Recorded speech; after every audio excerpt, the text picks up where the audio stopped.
Once a popular wartime leader among Ukrainians, Zelensky's shine fades. Written by Niles Adler, posted by Al Jazeera.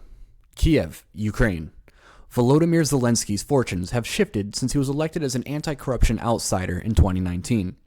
In the first months of Russia's full-scale invasion, his defiance and everyman image won him global acclaim and overwhelming support at home. But that unity, exhausted by 4 years of full-scale war, has given way to a more complex mood. Now, while many Ukrainians still back him as an international figurehead, concerns about governance and corruption are reshaping his standing domestically. From Messiah to Pariah. In 2019, when Zelensky ran for president, he was a well-known comic actor, best known for playing a school teacher who wakes up to find he has been elected head of state after a video of him ranting against corruption, secretly recorded by his pupils, goes viral. His campaign used much of the same anti-corruption rhetoric as his on-screen character, positioning himself as an outsider to the entrenched oligarchic networks that dominated Ukrainian politics. This was something that appealed to voters disillusioned by the status quo, and he stormed to a landslide victory, winning 73% of the vote. After Zelensky came to power, the realities of governing began to erode his everyman image, as he first dealt with an energy crisis and then the impact of the global COVID pandemic. In December 2021, 2 months before the war began, his popularity stood at just 31%, according to Kiev International Institute of Sociology. It is a cycle that Peter Dickinson, the British publisher of Business Ukraine magazine and editor of the Atlantic Council's Ukraine Alert Service, sees as common in Ukrainian politics. Ukraine's democracy is very vibrant and very dynamic, but also very immature in a lot of ways, often resembling a high school popularity contest. Politics revolve around individuals rather than institutions, he added. Leaders are initially embraced as national saviors, only to be swiftly rejected when expectations of rapid change go unmet, something he called the Messiah to Pariah effect. The everyman wartime president. On February 24th, 2022, Russia invaded Ukraine, and overnight, Zelensky became a wartime president. Donning a casual green military t-shirt, he addressed the nation in a series of self-shot videos published on social media. His impassioned speeches urged Ukrainians to take up arms, and his refusal to leave Ukraine, despite warnings from the United States, won him praise at home and abroad. His approval rating skyrocketed, hitting 91% in the first weeks of the invasion. Several people Al Jazeera interviewed in the weeks before the full-scale invasion who had been critical of the president changed their minds in the first few weeks. Mikhail Hantarenko from Odessa told Al Jazeera at the time that he had warmed to Zelensky, who he saw as a seasoned entertainer suddenly thrust into an experience that made him display genuine emotion. "I don't think he is acting now. He is scared," he said. Part of the establishment. However, since then, the Ukrainian president has spent less time on the street and more time at the presidential palace and on diplomatic trips as he seeks to rally international support. In a December survey, the Kiev International Institute of Sociology found that while 61% of Ukrainians trust Zelensky, 32% do not. Some believe he would struggle to be reelected in a post-war vote. Dickinson said that this is partially due to corruption scandals involving his associates and the perception that he is concentrating power and using wartime conditions to expand presidential authority. Zelensky is facing growing pressure from Washington to organize national elections in 2026, but that would require legal and constitutional changes under the country's wartime martial law rules. In recent days, Zelensky has stated that he is, quote, ready to hold an election, as long as Washington and perhaps Brussels could endure its security. In late 2025, Ukraine was shaken by a major corruption scandal, promoting searches and arrests involving senior figures and fueling scrutiny of Zelensky's inner circle, including longtime Chief of Staff Andriy Yermak, who resigned. Quote, Ukrainians are very, very cynical anyway when it comes to political corruption, so it was a disastrous optic for him to have personal friends of his who he'd appointed to senior roles to be implicated in a scandal, end quote, Dickinson said. He added that the latest scandal centered around the energy sector, which is particularly jarring for Ukrainians, considering that Russia's attacks on infrastructure have left millions without electricity, water, or heat in freezing conditions. Quote, the people once felt he was the everyman on the street, but now he's part of the establishment, end quote, Dickinson said. Amina Ismailov, a manager at a textile company in Kharkiv in Ukraine's northeast, told Al Jazeera that she believes trust in Zelensky is lower than the polls suggest. While many soldiers and veterans are not getting paid or receiving adequate health care, politicians are profiting from corruption schemes, something that is hard for people to accept, she said. The problem, Izmailova said, echoing many people Al Jazeera spoke to, is the lack of a viable alternative. Valery Zaluzny, Ukraine's ambassador to the UK, was a name mentioned by a few, although the former head of Ukraine's military has never announced political ambitions. Zaluzny, known as the Iron General, enjoys the image of a war hero and military mastermind, and Zelensky's decision in early 2024 to, quote, renew the leadership and send him to the UK raised suspicions that he saw him as a potential threat to his presidency. The rally around the flag effect. But despite the current domestic mood, many Ukrainians still support Zelensky as a wartime leader. Dickinson said Zelensky's response to U.S. President Donald Trump in their fractious Oval Office meeting in February 2025, where the Ukrainian president was seen as being pressured or belittled by Trump, triggered a patriotic surge inside Ukraine. Polls at the time showed an immediate rise in his approval ratings. Many people felt that when Zelensky was attacked, Ukraine itself was being attacked, said Dickinson.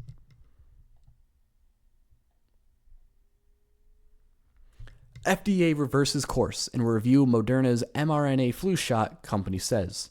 Written by Deidre McPhillips, posted by CNN. The U.S. Food and Drug Administration has reversed course and will review a new mRNA flu vaccine from Moderna, the pharmaceutical company said Wednesday. About 2 weeks ago, the FDA sent Moderna a letter in which it refused to accept the application to review its first mRNA seasonal flu vaccine, a rare move by the federal agency that raised concern about another setback for the technology that's been a target of some of Trump administration's health officials. The FDA told Moderna that its application didn't contain an adequate and well-controlled trial because the control arm didn't reflect the best available standard of care in the United States at the time of the study, according to the letter that Moderna posted online.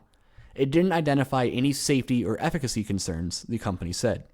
But Moderna has since met with the FDA and, quote, proposed a revised regulatory approach with different pathways by age, according to a news release from the company. Moderna is now, quote, seeking full approval for adults 50 to 64 years of age and accelerated approval for adults 65 and older, along with a post-marketing requirement to conduct an additional study in older adults, end quote. Discussions with the company led to a revised regulatory approach in an amended application, which FDA accepted. Andrew Nixon, a spokesperson for the U.S. Department of Health and Human Services, said in a statement, FDA will maintain its high standards during review and potential licensure stages as it does with all products. If the FDA approves the vaccine, it could be available for people ages 50 and older for the upcoming 2026 to 2027 flu season. Last week, Moderna said that the initial refusal from the FDA was inconsistent with previous feedback from the agency. We appreciate the FDA's engagement in a constructive Type A meeting and its agreement to advance our application for review, Moderna CEO Stephanie Bancel said in a statement. Pending FDA approval, we look forward to making our flu vaccine available later this year so that America's seniors have access to a new option to protect themselves against the flu. Takachi, re-elected as Japan's leader, wants to cooperate with U.S. in rare earths development. Written by Mari Yamaguchi, posted by AP. Tokyo. Japanese Prime Minister Sanae Takachi on Wednesday expressed hopes of deepening her relationship with U.S. President Donald Trump and strengthen cooperation between the two countries in rare earths development and other areas of economic security when she visits Washington next month. Takachi, at a news conference late Wednesday, expressed hopes to strengthen cooperation with the U.S., especially in economic security, as tensions between Tokyo and Beijing have risen over the last few months. Takachi, elected as Japan's first female leader in October, was reappointed by Parliament as Prime Minister earlier in the day and formed her second cabinet, following a landslide election win last week. Her goals include an increase in military power, more government spending, and ultra-conservative social policies. Takachi aims to use the mandate she got in the election to boost her ruling Liberal Democratic Party as it looks to capitalize on a two-thirds supermajority in the lower house, the more powerful of Japan's two parliamentary chambers. The power of a supermajority. Having two-thirds control of the 465-seat lower house allows Takachi's party to dominate top posts in House committees and push through bills rejected by the upper house. the chamber where the LDP-led ruling coalition lacks a majority. Takachi wants to bolster Japan's military capability in arms sales, tighten immigration policies, push male-only imperial succession rules, and preserve a criticized tradition that pressures women into abandoning their surnames. Her ambition to revise the U.S.-drafted post-war pacifist constitution might have to wait for now, as she is facing pressure to deal with rising prices, a declining population, and worries about military security. Addressing rising prices. Her first urgent task is to address rising prices and sluggish wages and pass a budget bill to fund those measures delayed by the election. Takachi proposes a 2-year sales tax cut on food products to ease household living costs. She told experts caution that her liberal fiscal policy could drive up prices and delay progress on trimming Japan's huge national debt.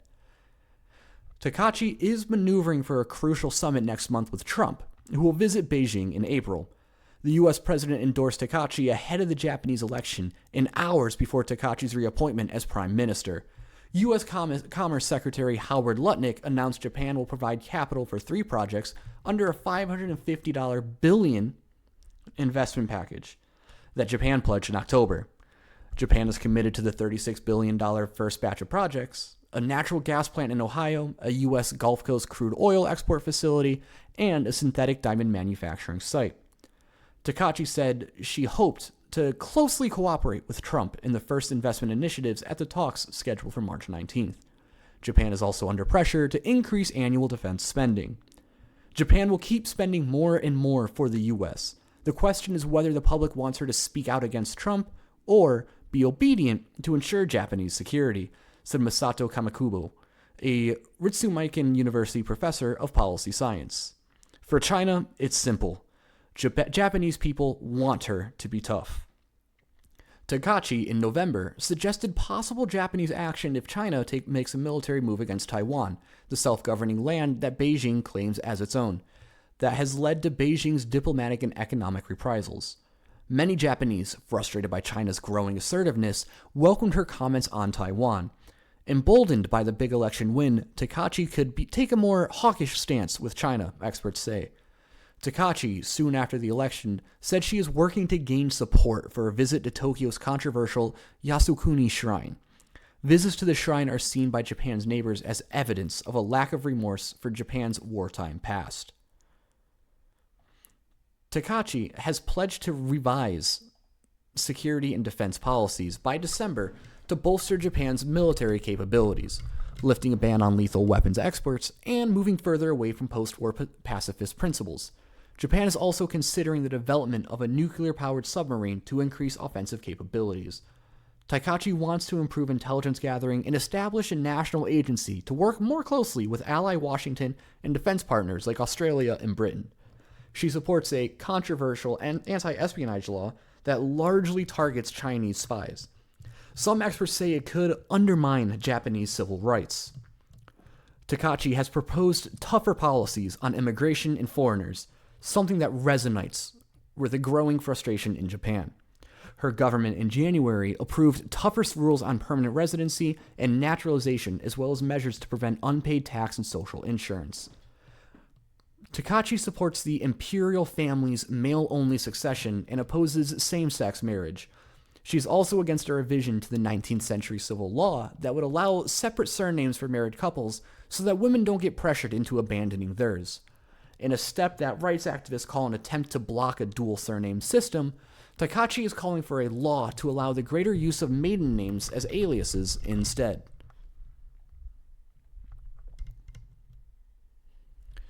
Peru's president ousted in express impeachment after just 4 months. Peru's interim president has been forced out of office in an express impeachment after a political scandal over his secretive meetings with Chinese businessmen. Lawmakers voted by 75 votes to 24 to proceed with the removal of Jose Herri, who had been at the helm for just 4 months. He had become embroiled in a scandal dubbed Chifagate after security camera footage emerged showing him in clandestine meetings with Chinese businessmen outside his official agenda, including one visit in which he appears to try to conceal his identity with a hooded top.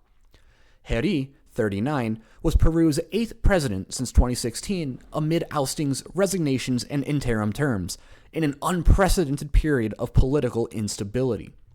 The acting Speaker of Peru's Congress, Fernando Rospigliosi, said lawmakers would vote on Wednesday to decide who would replace Heri just months before the country's presidential elections in April. Heri was initially popular, but his approval rating collapsed amid the Chifagate controversy and other scandals. Political parties that had backed him began to call for him to quit, seeking to distance themselves as election campaigning got underway. Prosecutors have opened a preliminary investigation into alleged influence peddling linked to the meetings with Yang Zihua, known as Johnny, a well-connected Chinese businessman who has lived in Peru for decades. Prosecutors say another Chinese citizen, Jiwu Xiaodong, who was present at one of the meetings, is accused of belonging to an illegal timber trafficking network known as Los Hostiles de la Amazonia, and had been placed under house arrest for 2 years. Heri also faces scrutiny for allegedly hiring unqualified young women who secured government jobs after late-night meetings at the presidential palace, based on its official entry and exit log. Several of them had also accompanied Heri on multiple official trips on the presidential plane. Heri has denied wrongdoing and said the appointments were illegal. The shakeup at the top of Peruvian politics comes amid a tit-for-tat row between the U.S. Trump administration's newly appointed ambassador to Peru, Bernardo Navarro, and China. Navarro, who began his diplomatic duties in Peru this month, lambasted, quote, cheap Chinese money in a post on X, adding that there was, quote, no higher price to pay than losing sovereignty, in what appeared to be a pointed reference to the port of Chancay, which is majority owned by the Chinese firm Costco Shipping Ports. The fully automated port is located about 50 miles north of Lima. Previously, U.S. officials have suggested that the deepwater port could be used for naval activities, which Peru has denied. In response, China's foreign ministry decried what it called the U.S.'s false accusations and disinformation against China's cooperation with Peru concerning Chancay Port. Keen to deflect the U.S.'s diplomatic broadside, Peru's foreign ministry posted a photograph on X of its minister shaking hands with China's ambassador to Peru, Song Yang, to mark the Lunar New Year and praising Chinese investments in bilateral trade relations. Global game content sales rose 5.3% to $195.6 billion USD in 2025. Written by Sophie McEvoy, posted by Games Industry. Global video game content sales grew 5.3% to $195.6 billion USD in 2025, while private funding fell another 55%. This is according to the latest State of Video Gaming 2026 report, published by Apellion CEO